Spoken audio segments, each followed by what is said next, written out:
Welcome to the Get Out There and Get Known podcast. Join Pam Perry, veteran PR strategist, Emmy award-winning producer and publisher of Speakers Magazine, who will show you how to crack the code in getting out there to get known.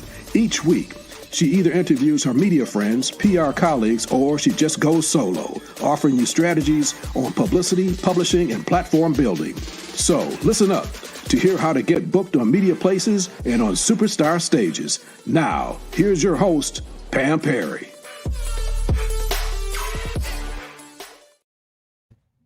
Hey there. Welcome. Okay. Welcome to let me fix something really quick here for those that are listening to the podcast, trying to figure like what is she laughing about? Because I want to make sure that I have my banner right. So at this point right here, I'm doing a little bit of quickness. There we go. All right. So welcome. So that you weren't supposed to see that part. You were seeing behind the scenes. Welcome to the Get Out There, Get Known podcast. And I just want to say thank you all for listening. We are at episode 60, thousands of downloads. And really what I try to do every single week is bring you information and inspiration on how to get out there and get known. Get out there and get known for a good reason, right? Not for bad reasons, how to get out there and get known for good reasons. So today we're going to have a guest that I'd like to introduce you to. Her name is Angelia Stone. So I'm going to bring her up. There she is. She is. Pam, hey. And I've known her for a long time. And I would say she is the founder and the publisher of Hope for Women magazine. And when there weren't a lot of Christian magazines around, hers is one of my favorites. And Gospel Today has gone on. That's gone. But Hope for Women magazine has been a staple probably now, Angelia, what, 15 years? 16. This is year 16. 16. So next I knew year we're going into 17. Wow. Oh my God. That is amazing. And so it is one of those magazines, just like what it says, Hope for Women magazine. She has always been clear about her mission. She's always been clear about what she wanted to do in terms of really inspiring women, giving them hope. My business started in 2000 rather. So 20 years. So coming along, Ministry Marketing Solutions, we were always looking for different type of publications to showcase our clients.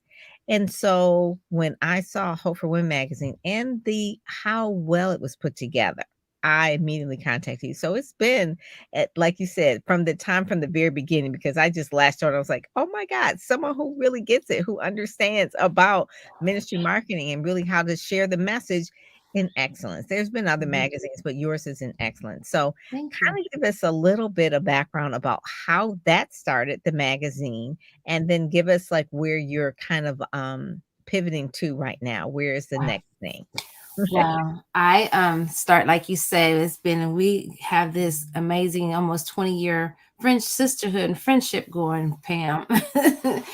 I started the magazine, what was it, 2005. It was in 2005. And it wasn't a magazine when I started, it was a newsletter. A lot of people were doing a lot of newsletter, and it was just to go to 50 to 100 women in church. So, I said, well, that's when people were collecting emails. I think, I was kind of, inspired by Tyler Perry as well, because, he used to send his email out with and it was just like, oh, we got an email from him. Yes, I remember that. You remember his emails? Okay. And so I thought, well, let me just connect with 50 to 100 women. That's all I had planned. And, but I knew that, inside, and I knew that it was bigger. I knew what God was trying to tell me and what he was encouraging me to do, Pam, it was so big that it scared me. So that's why I settled, and I was still trying to figure out, it was a lot of things that I was figuring out on the inside, and some healing, and just a lot of things that I was dealing with at that time. And I was like, well, if I'm experiencing some of these things, other women are too, and let's just share all of our stories. And so I'm like, okay, I made the necessary steps to, again, have a clue what I was doing. I didn't know what a publicist was, PR, none of that. And so I did this before you know what, the year later, CC Winans is on the cover of my first issue. And then I have like 7,500 women that I have to figure out what to do. I had no clue how to market, brand, connect, build, nothing. So I had to work back. Get advertising. Yes, everything. I had to learn everything. I was working at the university, at Ball State University, as an administrative assistant. I just had this ordinary life, just going about life every day, and I had to figure out how do I make it work? Mm-hmm, mm-hmm. And so when from there, from CC Winans being on the cover, which is a big feat, mind you. So CC doesn't say yes to everything. And so for No, a she brand does new not. magazine, so it had to be that it was your enthusiasm, your passion, your vision, your mission. And so you figured it out. I mean, because you knew that you wanted to bring 50 to 100, it ended up being like thousands and thousands women later.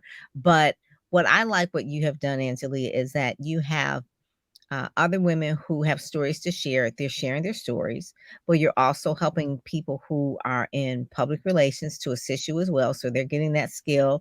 People who have design skills and they want to use them for the glory of God, you're helping them with that. You people who are editors who just want to edit, Christian kind of materials, you're helping them with that as well. So you're providing income experience for other people as well. So you're going along, and did you have a mentor? Because, I have Speakers Magazine, so I've been around journalism before, and Mhm, I've worked for some newspapers for 7 years. So I was in the advertising department. So that part I kind of knew. So mhm. for you, did you have a mentor? How did you? Because so many people now say, I want to start a magazine. And it's like, okay, monthly? How's that gonna look? How are you gonna design it? Who's gonna advertise it? How are you gonna pay for it? Like, that's the main thing. So how did you end up really learning along the way, or any mistakes along the way? Or did people come to you, other women come to you and support you? When I initially started the magazine, I had the initial conversation I had is with a gentleman, and he had a very successful women's magazine that he was working on, and he was a journalism professor, and it was something that they were doing out on the East Coast. And so he and I had sit down conversations. So he was like my first, before we knew what I knew what a mentor was, or someone to advise me, he was the one. And he just laid it to me straight. He told me about the industry, what to expect, and share with me about, you either need an investor or you need to work advertising. Mhm. I think one of the statements that he stated was so profound. He said, you can go throughout the journey without having any funding, or you can go through that path where it's like you're going through the forest or the jungle with a weed whacker. He said that's the hard way, but it can happen. And so he was there straight, up front, tell me about the industry, places where I needed to go, share with me the different folio shows, the magazine, all these different Mhm. people. Mhm. And one of the things, and he said, just reach out to everybody. And I did. I just reached out to everybody. That's probably how I reached out to you. And because people are either going to say yes or no. Mhm. And I started reaching out to people who were smarter than I was, more advanced, and they helped. Some people say yes, some people couldn't help. I have had some great mentors and people who just really sold into me early on. So that you have people that were yes people in your life. And so Yes, I I did. always tell people that you can never do God's assignment alone. He gives you the vision, but he also tells you that there's going to be people assigned to you to help you. So how did your book come about? Tell us the name of your book Well, first of all.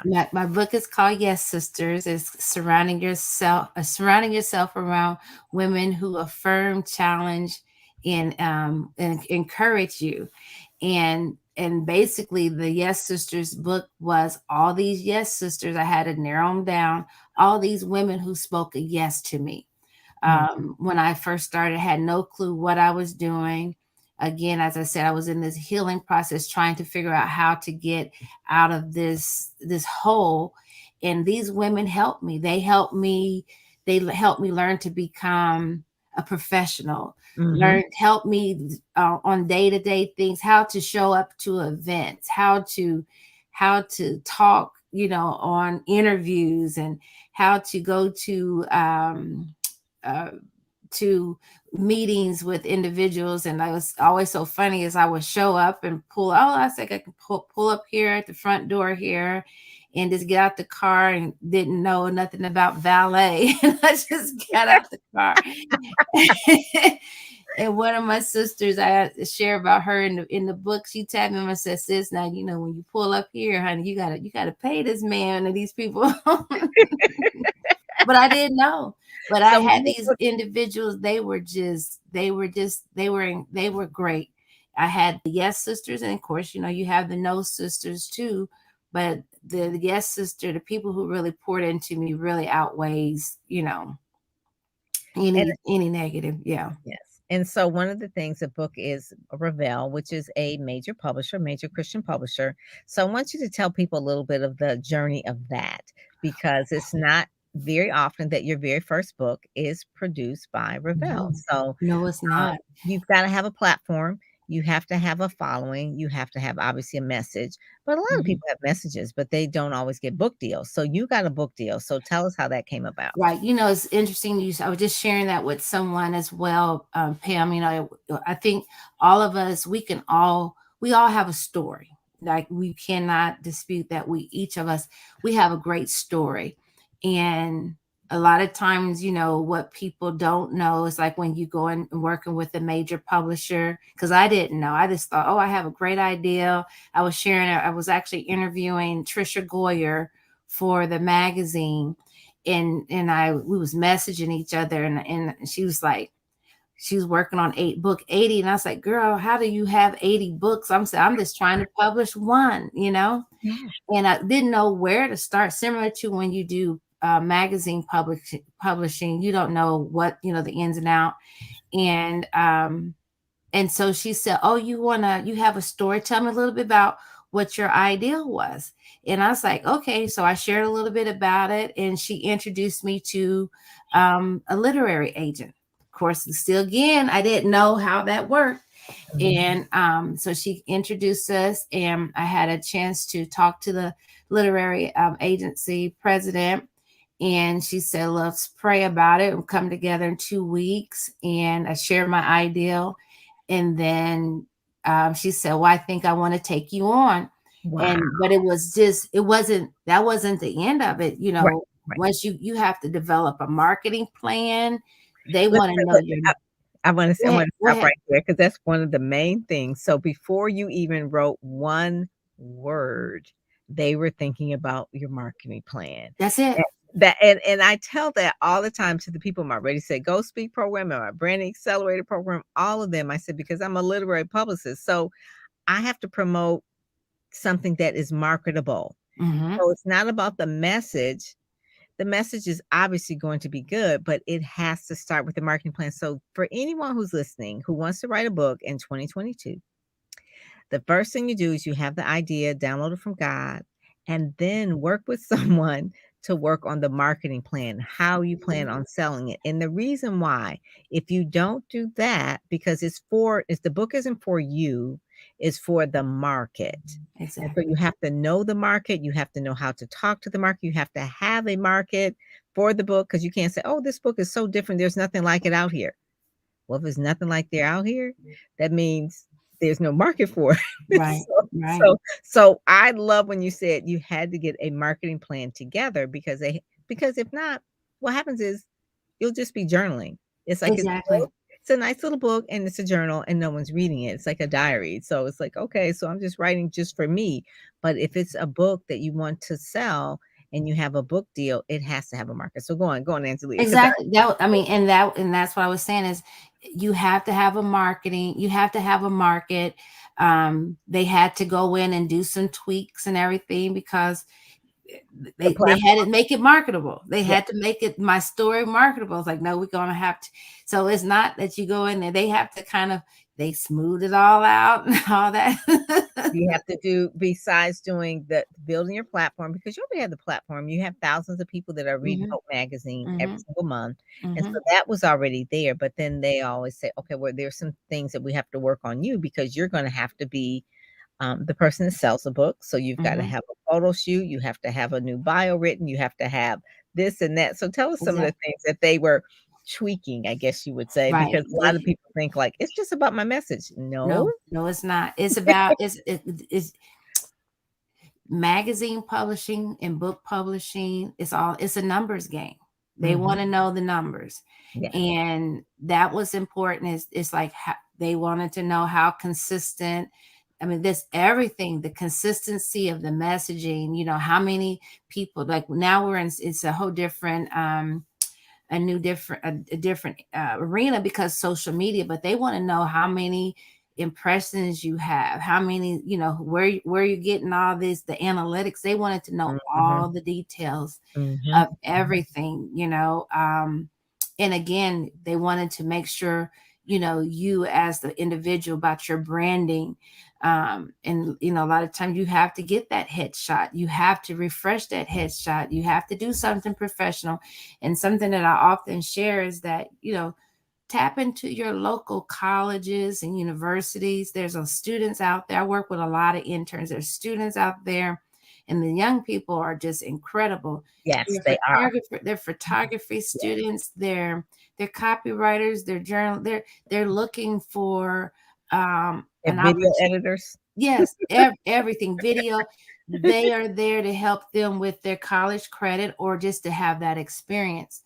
And so they're doing publicity. So they're our publicists. Let them write your press kit, Mhm, all those things like that. mhm. And but That's yeah, smart. those things are very important. Is that like again, you want to be able to sell that book and also be able that you have to be somebody that's marketable, as Right. a brand. Yeah. Well, and I like how the fact that God doesn't waste anything. So you were this regular person, you said, in this regular job at this university. Well, that information that you just dropped just now only came because God kind of like set you up. It's like the workings of the university, and Hmm. some students, and Hmm. and the university that you at is known for journalism. Exactly. So Exactly. so And that's what I'm so saying. It's like God just kinda set that up because Ball State University is known for journalism. I've had interns from Ball State University, right? right, right. Uh, That was one of the prayers that I had early on, Pam. I was like, I want to be able, because it was like a big maze. I was trying to figure out who do I talk to, how do I connect.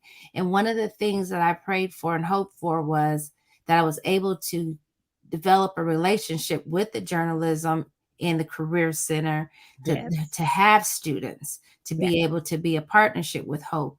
And 16 years later, I was able to do that. Oh, So yeah. that blesses my heart. That really is, because I know that when I was in journalism school, one of the things that you always need to have by the time you graduated was clips. It's like, Yes, okay, well, how you gonna get clips if nobody give me a shot?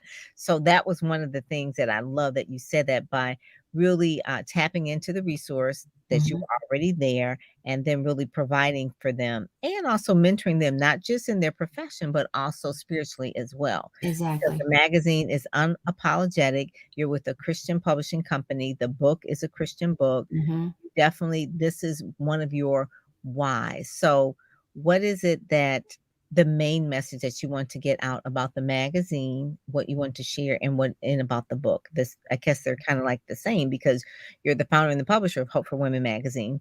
That's obviously in the name, but also too about Yes Sisters. So, what's the subtitle for Yes Sisters? I think it's your wildest dreams. What is it? Oh, yes, sister, surrounding yourself with women who affirm, challenge, and encourage you. Yes, I love that. Yes. Yes, Hmm. so that is Hmm. it.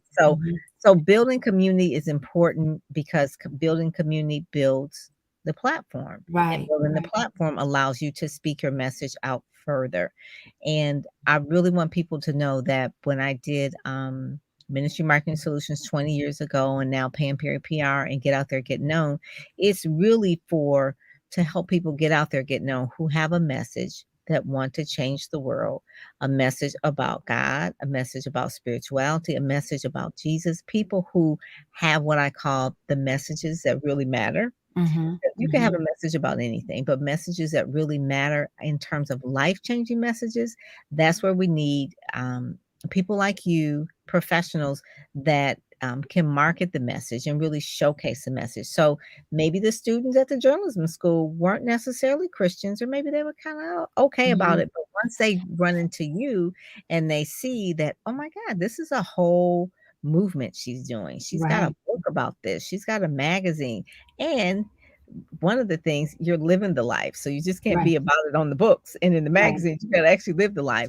So Right. kind of tell us a little bit of maybe some stories of some of the students that you've worked with or some of the editors, because I know at one time you were working with Tanisha as Yes. well. She was a person that just was like, I just want to, I love editing. I'm like, oh, you love editing? I have someone I want you to meet. Right. Right. Because Um, proofreading and editing is a whole thing, it right? is. It really is. Once the magazine is printed, it's like, "Oh, I miss that." So Mhm. she said she loved it. I knew she was a Christian, so you all connected. So tell us some other divine connections you had in Oh, your yes women circle. she was amazing. Tanisha was amazing. She said, I would never forget. She emailed me. She said, and I think I met her through you, of course. And she said, I just feel like I'm assigned to you for this season. I'm like, okay. And I really needed her She because said, again, I was still trying to figure out this whole advertising thing, breaking down barriers, to be a Christian, a black woman in a arena of Christian publishing or magazines, and to be able to create that brand and to get them to advertise with us. mhm. And so Just because you're Christian doesn't mean you don't use soap or lotion or clothes, exactly, or we buy exactly, stuff. We buy exactly. stuff. Yeah. And I wanted to have more than just book publishing and everything in there. So books, because it was a lifestyle. I wanted to share about this Christian woman or this woman of faith's lifestyle. Mhm. And so, but yeah, I was able to connect with Tanisha, and oh wow, it was a lot of people that helped me along the way. Is the Robin Caldwell's, Yes, yes. I work with Robin Robin. was amazing. Who else? It's like a long list. My team now is just incredible. Um, I mean, a lot of time I don't even have to. I mean, it's just like a machine, like you said. Even talking about the interns is that I have values. You have core values. Mhm. We have a strategic. I had to be around like my Tresetta Briggs is another sister. She's like my business mentor, my business coach, Okay. and she's tough. Yeah, business coaches Yeah, usually are. Yeah, yeah, she's my tough. business coach is tough. Yeah, she's really tough, and it's how she helped me that I had to have a standard of excellence, and I didn't have to live beyond my means, but she said you have to have a standard, and what is that for? Like you said, what is your why? I've worked with a lot of my interns have worked. Shandia Brennan, she was like one of my first creative directors, Okay. and those young ladies, just to see how they flourished, to go to they was in New York Fashion Week, she was in Dubai, she Wow. had that opportunity. I gave her the opportunity with hope. Again, as you said, is to be able to have this platform to be able to help Mhm. other That's it. people build their portfolios, Tanisha build their client list, working with Robin, and to help pitch their clients. So I said, well, we have hope. And that's the thing that my team knows now, is that I give every writer a chance. I give everybody a chance. And I want to be able to develop the writer, to develop the team, so that they have the opportunity that if they want to write, because yeah, we want to write. You I've want a byline. I've Yeah. seen some of the interns that have written for me with fashion, and they went on to work for Elle magazine. They've worked with Wow. the cheerleading magazines. They've really done the great things, I So, think there's one person that you probably work with, and she was in my branding accelerator, Mikkel. Eccleston. Yes, Yeah, yes, yes, Mikhail yes, Eccleston, and yes, she is yes. so. I mean, she has a boutique, an online boutique, Mm-hmm. and she really loves Mm-hmm. fashion. Like just, and she's Christian. She loves Yeah. fashion. She's just, and so she's like, I'm offered an opportunity to be the fashion editor for Hope for One magazine. I was like, well, that is Yes. really good, Yeah. But you open that opportunity for people who Mm-hmm. are coming along who really need that type of experience, and she is so excited about that. That is Mm-hmm. like her main thing. So it's Mm-hmm. giving her another way to look at fashion by actually writing about fashion and doing that sort of thing. So, Right. Right. that is the thing. So one of the things that I see, we have a Janina on and Cherie. She said, if you don't have a marketing plan and a budget, you have a hobby. I know that's right, Sherry. We see Nana here as well, and then Cynthia Borkin, she's there too as well. She's from the Boss Network as well. So a Hey. lot of us are from the things that our business is something that we're called to, and it's also a value, that a standard that we have. Talk to us a little bit about some of maybe the conflicts, I guess you would say, if you were having, I don't know, if you just had a business where you just sold donuts, like it's no big deal. It's like, I'm selling donuts. Nothing, no shade against anybody selling donuts, but what you're doing is that you're providing a story, an outlet, a platform, and you're sharing your story as well, because I've noticed over the years, Angelia, how you've come out from behind the pages and a little bit more out front. I have. So getting out there and getting known on your end. And I Mhm. thought, because I know your heart, I was like, well, why weren't you doing that earlier? And then why are you doing it now? So kind of give us a little bit of that. Cheryl, oh wow. I a lot of it, as I dealt with shame Uh-huh. because I didn't think at the time my life was, I lacked a lot of things. And those were things I didn't want people to see, is that Uh, I'm doing this great magazine. it was And I was beautiful. just like, God, why in the world did you give me this?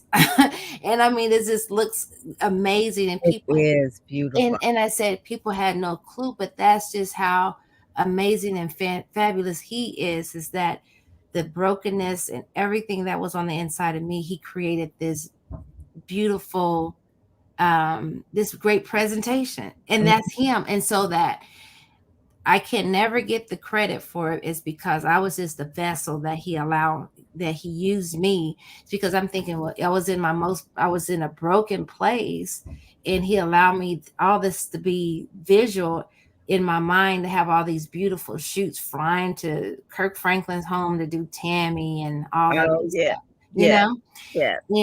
And, but I had to learn to get what I was dealing with. Like I said, I was dealing with brokenness and shame, and as I began to heal and to and start to take my power back and realize I didn't need Pam Perry telling my story. I could tell my own story. I didn't have to use the writers, the editors, and everybody else to share Angelia's story. I that's where the Mhm. empowerment was within me. And nobody can tell your story like you, You. That's it. like you. And so that's when people start, I mean, people say, oh girl, you're evolving. And that's what the whole mission of the magazine is: evolving. We're that, evolving into that woman who we are, that we was destined and created to be. And so that's when you start seeing me I come and do a little photo shoot. I'm Yes, gonna I start saw doing, it. yeah, More yes, more vocal in your more social media, vocal, exactly. getting other media opportunities as well, because I've been like, I said, I want you on the podcast, and you're Yes. like, yes, And normally I would say, no, I'm I busy. know. I I wouldn't it's like, no, I'm fine. I'm fine behind the scenes. know that the book that you have, Yes Sisters book, and then your magazine. I want you to tell people how they can get it, because your story is in the book. The magazine, they can see it online as well. And then Mhm. also too, if people want to pitch you, how is it appropriate for them to pitch you? Should they send you an email? Should they send you a regular mail? What should they do? How would Right. someone, if they have a a story that they would like to pitch, or if they want to maybe be a columnist or something like Wow. that. Yeah, they can email me, or one of my team members. I'm very I'm open. I love to communicate. It's never that, oh, you have to talk to this person. You just email me directly. Yep. Like to have that personal relationship with everyone. So they can email me directly at Angelia at hopeforwomenmag.com. Mm-hmm. And if they have a story idea, I'm always looking for story ideas, because we do have a story. Yes. And Yes. you That can, is good. we're looking, we love writers, and we love profile stories, feature stories. And so if you have any suggestions or recommendations on women that are just, that we need to know, that need to be known, Mhm. pitch that idea as well. Yes. And Far as it does. It starts with, I always say, well, you have to start with the pitch. You can't run around all day trying to find stories. They have to be pitched to you in order for it to come to light. And so I always right, tell people, don't feel bad about pitching your story. It's just a way to just really sharing it. So, exactly, pitching exactly. it the appropriate way. One of the things I tell people is just like, read the magazine, really know the tone, know the style, know the Spell my book. name right. If you Yes, don't spell spell her my name. name It's right. not Angela, it's Angelia, so it's Lia, get that right, that's always important. And then also too, just really, follow them on social media, follow her on, Facebook, follow them on Twitter, so you can see the type of things that they're doing, connect with them on LinkedIn. Those are the Mhm, things where if you're really interested, show the interest, make mhm. some interesting comments or retweets or whatever, show some Right. interest. Don't just like, oh, I want her to just cover me. No, you need to also know that you're being part of her community, so you're part of Exactly. her community. Yeah. So that's And one. I like that, Pam, is because when you say yes to a writer, you're saying yes, that you're endorsing, that's an endorsement. And so that and we're endorsing each other. So I'm approving you to be a part of, of the The brand. So family. mhm, Part of the family. That is it, mhm, that is it. mhm, So people can go to hopeforwomenmag.com. That's where they can go to find out mhm. more information, to subscribe. And if people want to subscribe, do they get it quarterly in the mail, or how is it? Is Yeah, it they'll get it quarterly in the mail, and they also get a digital copy. So when you subscribe ah, to the magazine, you get a digital copy as well, free. okay, Yeah. cool. I Yeah. love that. I love that. And then the book is available online, and we're actually, we're going to do a special 15% off for this whole weekend for the Black Friday, Small Business Saturday, and I think Yes. Cyber Monday. So it'll Okay. be a 15% off for that. But you can go to Target, Walmart, and that's just so exciting, is to think, oh my gosh, I did a book. And It's it's in, everywhere. in Walmart, Target, Barnes and Nobles, all those things like that. And then I and love then it. there's an Audible, and it's like my mom was looking at me. We was driving. She's like, "Wow, yeah, That is so cool. Well, you've that's been what." at this for almost 2 decades, and so I Yes. know that you had a story to say and share, and you've helped so many people along the way, so many Mhm. people, and you've had great covers, CeCe Winans, Tammy Franklin, the lady that actually was the, Trisha, Goyer. Goya. Mhm. Yes, Mhm. I mean, so many different ones. So I just Mhm. really appreciate the work you're doing, because it's needed. It It really is is. needed. And then you're also just opening doors for students as well, for those that Mhm. want journalism students as well. So that's always important as well, because I love my journalism students. I do too. And so that is really good. So, Angelia, thank you so much. And you have a great holiday. You If you too, listen to Pam. this podcast afterwards, if we're going into like, what holiday are you talking about? Then maybe Christmas for you if you're listening now, but we're talking about Thanksgiving because it's tomorrow. And so I wanted to have her on Thanksgiving Eve because I'm really thankful for her and all that she does in the world of publishing. So thank you so much for stepping up to the call. Yes, that's Stepping what up I to the call do. to the magazine and also to this podcast. So Yes. all righty. So thank you all so much. And thank you all for joining us tonight. And I am Pam Perry. All right. Talk to you later. Bye-bye. Bye. You've been listening to the Get Out There and Get Known podcast, brought to you by PamPerryPR.com, where you'll get insider tips on how to build your platform, pitch the media, and promote yourself with confidence. Head over to PamPerryPR.com and get the exclusive video training on the 7 must-have marketing materials you need before you pitch in order to be considered in media places or superstar stages. PamPerryPR.com, where you help